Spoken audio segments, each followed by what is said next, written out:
congratulations to both of you. My goodness, what extraordinary performances. And Paul, let's start with you. You read the script. What initial reaction to what you were going to have to go through?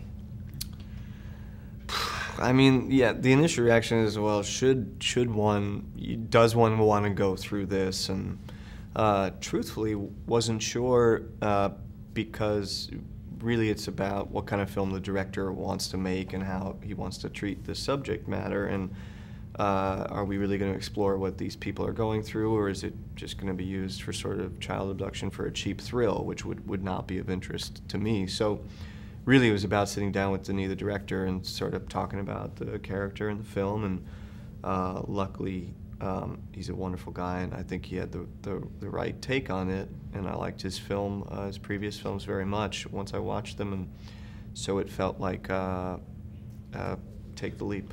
Yeah, take that journey, my goodness. Melissa, for you, whether you're a parent or not, you could be an uncle, an aunt, whatever it is, there's no one in the world who can't relate to this subject matter. How do you, take what you did in this role, and you have to internalize it somehow.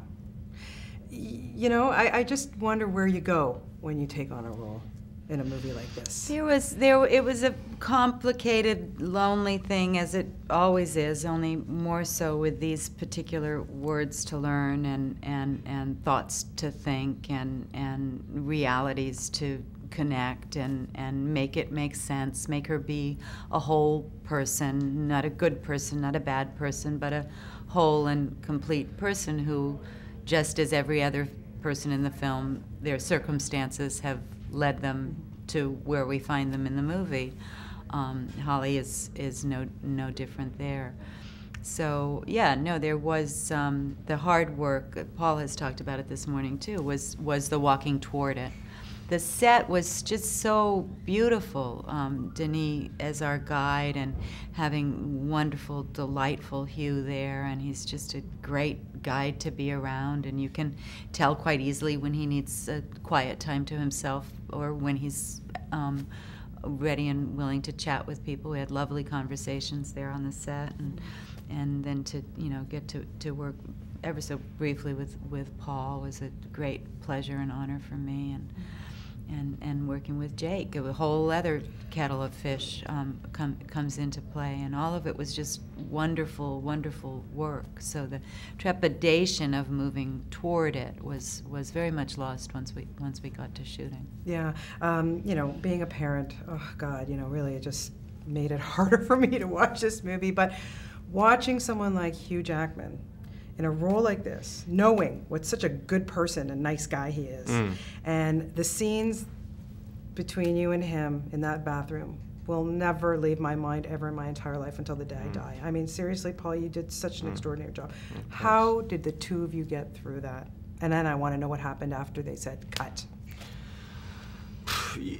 So in line with part of what Melissa was talking about, I actually found that doing the scenes was sometimes a release, but preparing for them was the scary part, right? You're sort of exploring a dark subject matter, the research, whatever you're sort of calling from yourself, this and that. So you're feeling that, but then when you get to go do it, that was the more fun part, actually, getting to actually do the scenes. Getting ready for them was the scary part. And like you said, I knew that I had a trustworthy partner in Hugh, not just because he's a good actor, but because he is a very good man. So I think that hopefully allowed us to both, do what we wanted to do in those scenes. So what happened? Denis says cut, then what happens after you shoot those scenes? I'm not totally sure. I think if we're doing another take, not much. I mean, there scenes. I think we all wanted to make sure that we got the best out of the scenes, and you do want to leave it on the floor, so to speak. So, in between takes, I'm not sure. Once the scene's over, hopefully you feel a release and you feel good. And I think a lot of good people on, not just the actors, but we had a good crew, and as Melissa was saying, Denis, our director, is a good guy, so it's good. You can feel good after doing it. Yeah. I want to ask you about Denis, because a great Canadian director, such a good guy, but why was he the perfect director for this film? It's just a decency that he has in him, and the notion that he would take the very difficult subject matter of child abduction and make a, entertainment on any level out of it. Just, you couldn't even imagine that out of him. There's other very fine directors who might well have done that with the project.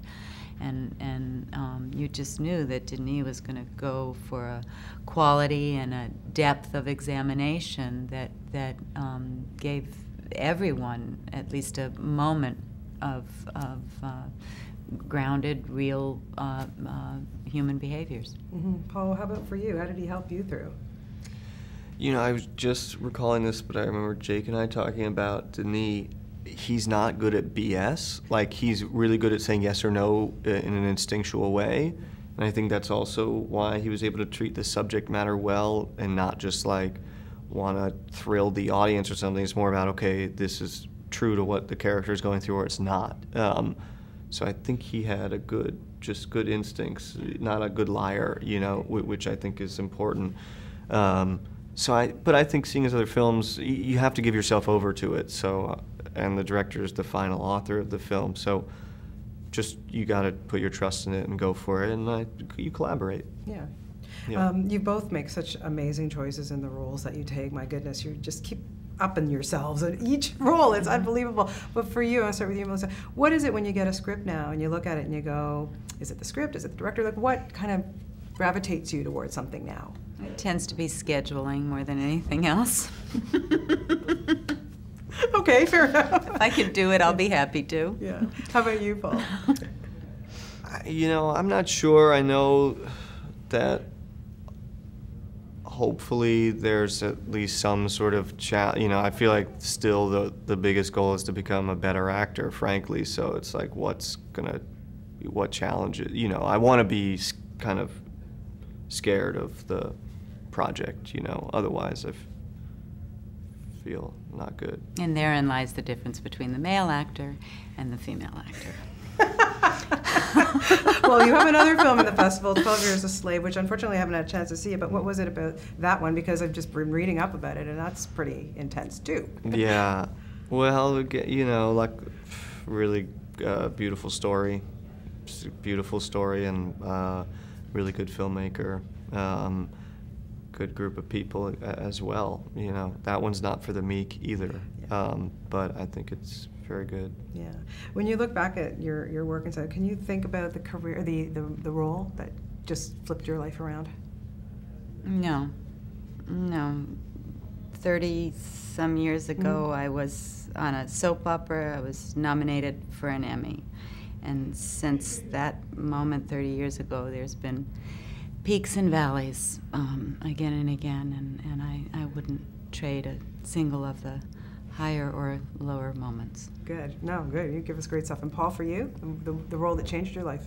Honestly, probably the first film I ever did. I was doing theater in high school in New York, and I thought I wanted to be an actor, and I definitely thought it meant being on stage in New York, where I grew up, and I did an independent film, and all of a sudden I really liked what that experience was. So that was called LIE, and that was probably, for me, on a personal level, yeah.